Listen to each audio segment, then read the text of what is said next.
Hi friends, இந்த வீடியோவில் நம்ம பார்க்க போகிறது பொரி வடை. பொதுவாக சரஸ்வதி பூஜை, ஆயுத பூஜை இந்த மாதிரி நேரங்களில் நம்ம வீட்டில் வாங்குறது, சாமிக்காக வாங்குகிற பொரியும் சரி, அலுவலகங்கள்லேயும் தொழிற்சாலைகள்லேயும் கொடுக்குற பொரியும் சரி, எல்லாமே ஒரு அளவுக்கு அதிகமாக நம்ம வீட்டில் சேர்ந்துடும். அந்த வெள்ளை பொரி இதை இமீடியட்டாக நம்மளால் சாப்பிட்டு காலி பண்ண முடியாது. சில நேரம் அளவுக்கு அதிகமாக இருக்கும். அந்த மாதிரி நேரத்தில் 1 மாதம் 2 மாதம் கூட தேங்கிறதுக்கு வாய்ப்பு இருக்குது. இதை கூட கொஞ்ச நாள் வச்சுருந்தோன்னா நமத்து போயிடும். இதை அவாய்ட் பண்ணுறதுக்காக இங்கே நம்ம பொரி வடைன்னு ஒரு சின்னதாக ஒரு ஈவினிங் ஸ்நாக்ஸ் மாதிரியான ஐட்டத்தை ரெடி பண்ணியிருக்கோம். இதுக்கு தேவையான பொருட்கள் என்னென்னு பார்த்தீங்கன்னா, பொரி ஒரு 4 டம்ளர், நம்ம காஃபி குடிக்கிற டம்ளர் அளவுக்கு, பல்லாரி 2, இஞ்சி சின்ன துண்டு, பச்சை மிளகாய் 3, சாம்பார் பொடி இல்லைன்னா மிளகாய் பொடி எது வேணாலும் போட்டுக்கலாம், 2 ஸ்பூன் அளவுக்கு எடுத்துக்கோங்க. அப்புறம் உப்பு சிறியது கொஞ்சம் அளவு போட்டுக்கோங்க. கடலை மாவு அது ஒரு சின்ன குழிக்கரண்டி. இப்போ சாம்பார்லாம் எடுக்கிறோன்னா ஒரு சின்ன குழிக்கரண்டிக்கு எடுப்போம்ல, அதே அளவு, ஒரு சின்ன இட்லி அளவுன்னு வச்சுக்கோங்களேன் கடலை மாவு. பெருஞ்சீரகம் ஒரு 2 ஸ்பூனு, கொத்தமல்லி இலை நல்ல பொடியாக நறுக்குனது, கருவேப்பிலை கொஞ்சம். இதுதான் இதுக்கு தேவையான இன்க்ரெடியன்ட்ஸு. இப்போ முதல்ல நீங்கள் என்ன பண்ணணுன்னா, பல்லாரி, இஞ்சி, பச்சை மிளகாய் இது 3ஐயும் நல்ல பொடியாக நறுக்கிக்கோங்க. இது கூட சாம்பார் பொடி இல்லைன்னா மிளகாய் பொடி அதை சேர்த்துட்டு, உப்பு, கடலை மாவு, பெருஞ்சீரகம், கொத்தமல்லி இலை பொடியாக நறுக்குனது, கருவேப்பிலை பொடியாக நறுக்குனது எல்லாத்தையும் மொத்தமாக போட்டு நல்லா நொறுங்கி வர்ற அளவுக்கு பிசைஞ்சிருங்க. பிசையும் போது அதுக்கு அந்த பல்லாரி வெங்காயத்தில் இருக்கிற தண்ணியே போதுமானது.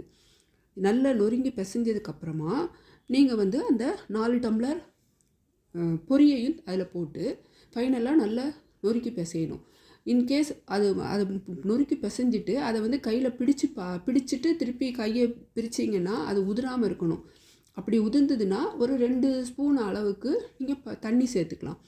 தண்ணி சேர்த்துட்டு திருப்பியும் நல்லா பிசையணும். தண்ணி அதிகமாக சேர்க்கக்கூடாது. அப்படி சேர்த்துட்டிங்கன்னா வடை கொஞ்சம் நமத்து போன மாதிரி இருக்கும், நல்லா வராது, பொறுன்னு வராது. அதனால் தண்ணி ஒரு 2-3 ஸ்பூனுக்கு மேலே சேர்க்கக்கூடாது. நல்லா நொறுக்கி பிசைஞ்சு கையில் நல்லா உருட்டி எடுக்கும் போது நல்லா உருண்டையாக நிற்கிற பதத்துக்கு நல்லா பிசைஞ்சு வச்சுக்கோங்க. ஒரு வாணலியில் தேவையான அளவுக்கு எண்ணெயை ஊற்றி நல்லா சூடு வரட்டும். எண்ணெய் ரொம்ப காயக்கூடாது, மிதமான சூட்டில் வச்சுக்கோங்க. இப்போ அந்த உருட்டி அந்த பிசைஞ்சு வச்சுருக்கிற மாவை நீங்கள் உருண்டையாகவும் பொரித்து எடுக்கலாம். அதே நேரத்தில் ஆமவடை மாதிரி கையில் வச்சு அழுத்தியும் போடலாம். ஆமவடை மாதிரி போட்டிங்கன்னா சீக்கிரத்தில் அந்த உள்ள காய்கறி, வெங்காயம் எல்லாமே வெந்துடும். இன்கேஸ் நீங்கள் உருண்டையாக உருட்டினீங்கன்னா கொஞ்சம் வேக டைம் எடுக்கும். எது உங்களுக்கு வசதியோ அதை போட்டுக்கோங்க. அந்த மாடலில் நீங்கள் போட்டுக்கலாம். இது கூட நீங்கள் கேரட்டு, கொஞ்சம் கோஸ் இதெல்லாம் கூட சேர்த்துக்கலாம். ஆனால் ரொம்ப பொடியாக நறுக்கி போடணும். இல்லைன்னா வெறுமனே இது மாதிரியே போட்டுக்கலாம். நீங்கள் இந்த நான் முதல்ல சொன்ன ஐட்டம் மட்டும் போட்டு பண்ணலாம். இதை ரெடி பண்ணிங்கன்னா வடை நல்லா அருமையாக உங்களுக்கு ரெடி ஆயிரும். அதை தனியாக எடுத்து வச்சுக்கோங்க. இதுக்கு சைட் டிஷ்னு பார்த்தீங்கன்னா பச்சை மிளகாய், தேங்காய், பொரிக்கடலை, கொஞ்சமாக புளி, உப்பு, கொஞ்சம் இஞ்சி, சின்ன துண்டு இஞ்சி இது வச்சு அரைச்ச நல்ல பொரிக்கடலை துவையல் அது வச்சுட்டு சட்னி, அந்த சட்னியை வச்சு இந்த வடையும் வச்சு ஈவினிங் ஸ்நாக்ஸ்க்கு நீங்கள் ரெடி பண்ணினீங்கன்னா இந்த 4 டம்ளருக்கு மிஞ்சி போனால் ஒரு 20 வடை வேணால் வரும். ஏன் 4க்கு 4 வடை சாப்பிட்டிங்கன்னா கூட நீட்டாக நம்ம வீட்டில் சூப்பராக வீட்டில் ஒரு ஸ்நாக்ஸ் சாப்பிட்லாம். தேங்க்யூ. எங்கள் சேனலை சப்ஸ்கிரைப் பண்ணுங்கள்.